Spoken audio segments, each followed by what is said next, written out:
Olá, pessoal! Vamos para mais uma videoaula sobre bioquímica celular. Dessa vez nós vamos tratar sobre ácidos nucleicos. Quem são eles?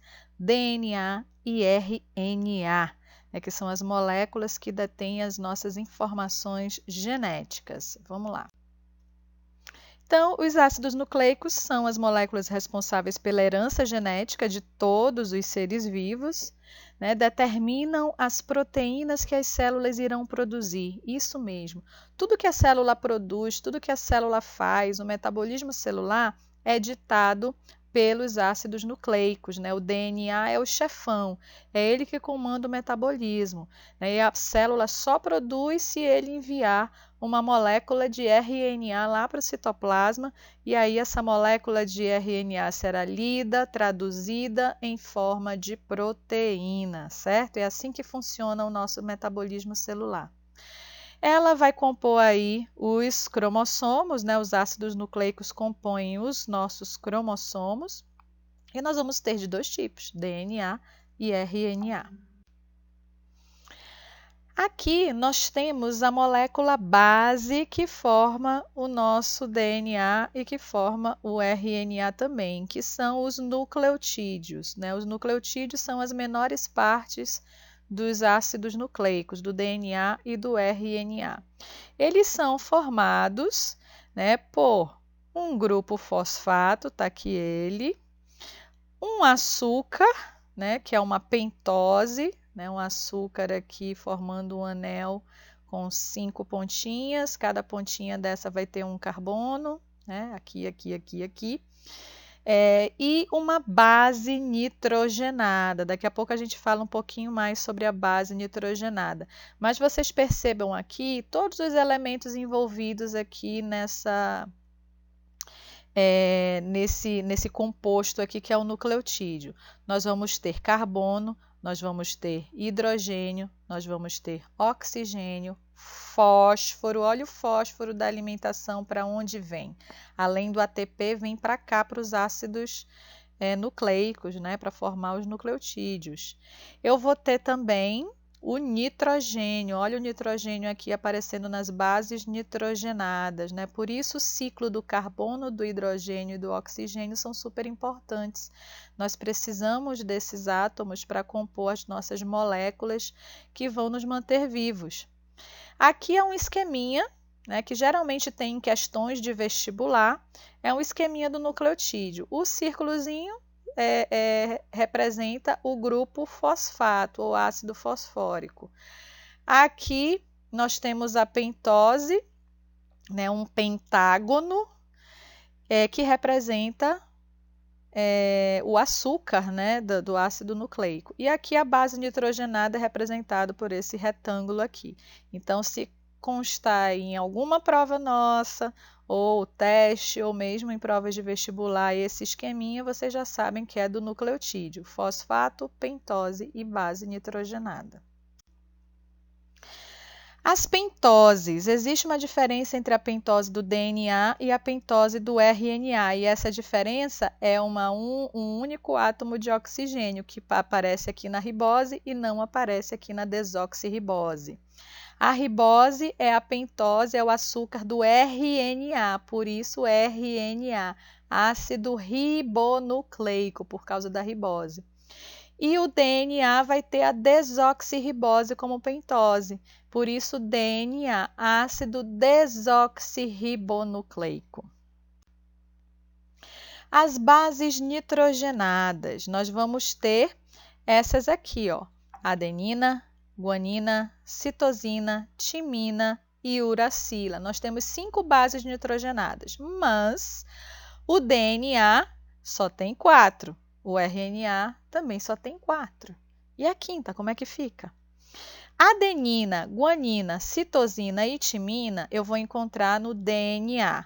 Adenina, guanina, citosina e uracila eu vou encontrar no RNA. Então, a diferença das bases nitrogenadas para o DNA e para o RNA é a timina e a uracila. Na timina eu tenho DNA e eu não tenho a timina eu tenho no DNA e eu não tenho uracila no DNA. Eu vou ter uracila somente no RNA e eu não tenho timina no RNA, certo? Então, troca uma pela outra aí quando for DNA e RNA. Aqui a gente vê que eu vou ter duas bases nitrogenadas que são formadas por dois anéis benzênicos. E aqui 3 bases nitrogenadas que são formadas apenas por um anel benzênico. Isso significa que essas bases aqui, adenina e guanina, que têm 2 anéis benzênicos, elas são chamadas de bases púricas ou purinas. E as bases nitrogenadas citosina, timina e uracila, que têm só um anel, elas são as bases pirimídicas ou pirimidinas, certo? O grupo fosfato, né, o ácido fosfórico, ele está lá para se ligar às pentoses. É ele que vai fazer a ligação entre os vários nucleotídeos. Então, aqui embaixo, essa pentose vai estar ligado com outro grupo fosfato. E assim o grupo fosfato vai unindo, né, os nucleotídeos. Essa que é a função do fosfato aqui nos ácidos nucleicos, tá? Tanto RNA quanto DNA. Relações de Chargaff. O nosso DNA é formado por uma fita dupla. Então, aqui nessa imagem, nós vemos o grupo fosfato, a pentose e a base nitrogenada. Então, aqui eu tenho um nucleotídeo. Outro nucleotídeo, grupo fosfato, pentose, base nitrogenada. Grupo fosfato, pentose, base nitrogenada.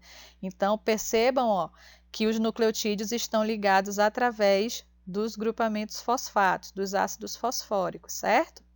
De um lado e de outro. Então, aqui eu tenho um grupo de nucleotídeos e aqui eu tenho outro grupo de nucleotídeos. E eles se ligam aqui no meio através das bases nitrogenadas, certo? Então, aqui eu tenho uma molécula de DNA, porque eu tenho uma fita de um lado, eu tenho uma fita do outro. E essas fitas são complementares. O que isso significa? Relação de Chargaff. As timinas vão sempre se ligar com as adeninas e as guaninas sempre vão se ligar com as citosinas, né? Isso é a relação de Chargaff, relação entre as proporções de nucleotídeos do DNA. Timina só se liga com adenina e vice-versa, guanina só se liga com citosina e vice-versa. Então, aqui, timina, adenina, guanina, citosina. Citosina, guanina, adenina, timina. Então, se de um lado eu tenho uma timina, do outro eu vou ter uma adenina. Se de um lado eu tenho uma guanina, do outro eu vou ter uma citosina, né? Então, essas são as relações. A mesma quantidade de timina que eu tiver na molécula de DNA vai ser a mesma quantidade de adenina, porque uma vai se ligar com a outra. A mesma coisa guanina e citosina.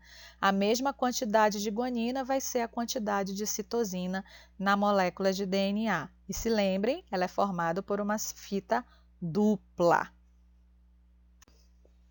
Aqui comparando o DNA com o RNA. Eu falei que o DNA é uma fita dupla, então vocês já conseguiram identificar o DNA aqui, né? Aqui, fita dupla, uma fita do lado e outra fita do outro. E essa fita, ela sofre espiralização, ela vai ficar nessa forma de espiral, que a gente chama de dupla hélice. Dupla porque são duas fitas e ela fica em forma de espiral ou hélice, né? Então, por isso, dupla hélice. Dupla hélice é o DNA. Já o RNA é formado por uma fita simples, uma cadeia de nucleotídeos simples, não tem a cadeia complementar. Por quê? Porque o RNA vai ser só uma cópia de uma parte do DNA, certo? Então, quando eu quiser produzir um RNA, eu vou separar aqui essas bases nitrogenadas, vou pegar uma das fitas, pode ser a fita desse lado ou a fita desse lado, e vou produzir o RNA, certo? Mas ele também tem os nucleotídeos, Aqui era para ser uracila, né? Porque RNA não tem timina. Então, aqui é uracila, aqui também é uracila, tá bom? Então, RNA vai ser uma fita simples, DNA vai ser uma fita dupla que vai se espiralizar, se transformando numa dupla hélice em espiral. Molécula de DNA, de acordo com Watson e Crick. Watson e Crick foram os dois cientistas que descobriram, né, como o DNA era de forma espacial. Eles conseguiram observar, né, o DNA pela primeira vez. Então, eles viram justamente o que a gente já viu, ó.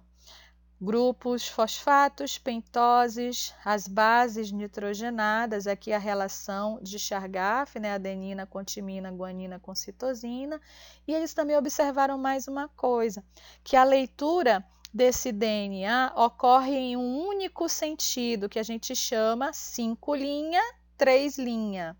Então, aqui, nessa fita de DNA, ela começa em 5', né, desse lado aqui que é chamado de 5'. Aí ela vai, quando ela chega lá no final, bem aqui, esse finalzinho é o 3'. Se aqui é 3', o finalzinho aqui é 5'. Então, a leitura dessa fita vai ser de 5' para 3'. E a leitura dessa outra fita não vai ser de 3' para 5', vai ser de trás para frente, aqui do final para o início. Sempre a leitura desse DNA vai ocorrer no sentido 5', 3'. Olha só aqui como está aparecendo. 5', 3', 5', 3'. Esse é o sentido da vida, minha gente. O sentido da vida é 5', 3'. Que lindo, né? Bom, o RNA, para que ele serve? Ele vai servir para transcrever as informações contidas no DNA. Por quê? O DNA, já falei para vocês, é que comanda as atividades celulares, mas ele não pode sair de dentro do núcleo. E aí, como é que ele comanda? Como é que ele vai chegar lá no citoplasma e dizer, célula, produz proteína? Ele manda um mensageiro. O mensageiro do DNA é o RNA, que vai ter as informações contidas lá no DNA, né? Vai ser uma cópia de uma parte desse DNA que vai ser enviada lá para o citoplasma. E isso aqui tudo vai ser lido e a partir dessa leitura e a tradução dessa leitura vai ser produzida uma molécula de proteína lá no citoplasma, né? Então, o RNA ele vai transcrever as informações contidas no DNA para que a nossa célula funcione, certo? Mas isso é assunto para outra aula. Diferenças aqui entre o DNA e o RNA. Vamos lá. No DNA, conforme as bases nitrogenadas, eu vou ter adenina, guanina, citosina e timina. No RNA, eu vou ter adenina, guanina, citosina e uracila. Quanto à pentose, o açúcar do DNA é a desoxirribose e a do RNA é a ribose. O DNA eu vou encontrar tanto na célula vegetal quanto na célula animal. Ele vai estar lá no interior do núcleo, o DNA não vai sair de dentro do núcleo, só se essa célula entrar em divisão celular. As mitocôndrias desses dois tipos de célula vão ter DNA próprios e o cloroplasto que eu encontro na célula vegetal também vai ter o seu DNA próprios, tá? Onde eu encontro o RNA? Também em células vegetais e animais. Eu vou ter RNA tanto no interior da célula, porque é lá dentro que ele é produzido. Eu vou ter RNA no interior das mitocôndrias, no interior dos cloroplastos, livre no citoplasma, porque ele vai ser encaminhado do núcleo para o citoplasma para ser traduzido.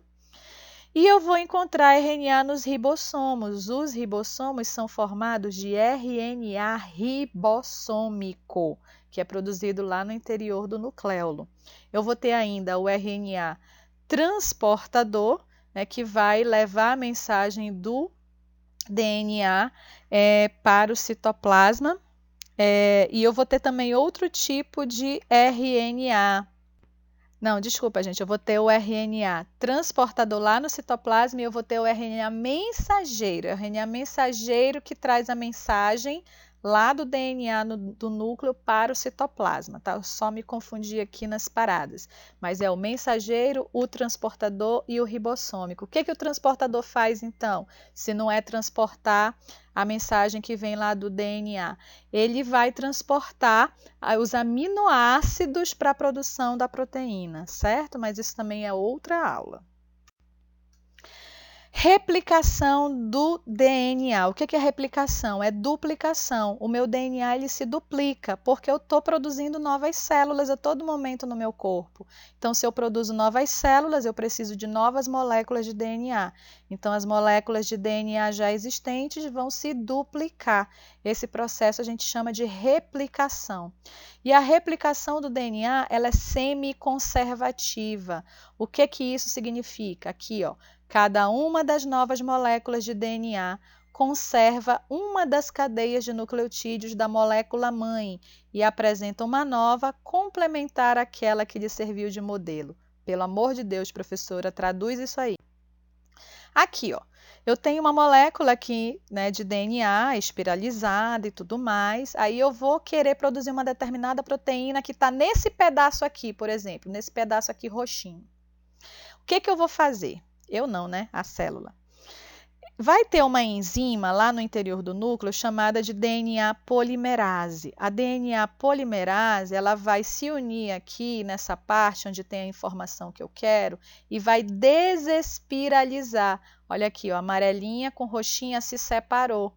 Né? Então, a DNA polimerase entrou aqui para desespiralizar somente essa parte aqui que tem a informação que eu quero. Aí eu vou ter outra enzima lá, que é a enzima ligase. Ela vai se ligar, tá? Sempre no sentido 5', 3', vamos dizer que aqui é o 5' e aqui no final é o 3'. Então, ela vai se ligar aqui. Então, a ligase, o que ela vai fazer? Ela vai fazer a leitura das bases nitrogenadas dessa fita roxinha. Onde tiver A, ela vai informar, olha, traz aí um T, uma timina, né? Relação de Chargaff aqui. Então, aqui a adenina, essa fita azulzinha aqui é a fita é a nova fita de DNA que está sendo formada, certo? Então, adenina com timina, timina com adenina e assim vai. Aqui, ó, citosina, aqui era para ser guanina, tá? Guanina, citosina. Então, a ligase vai lendo aqui essa molécula de DNA. Se eu quiser transcrever ela inteira, duplicar ela inteira, então a polimerase vai abrir ela inteira e isso aqui vai acontecer. A ligase vai formando uma nova fita.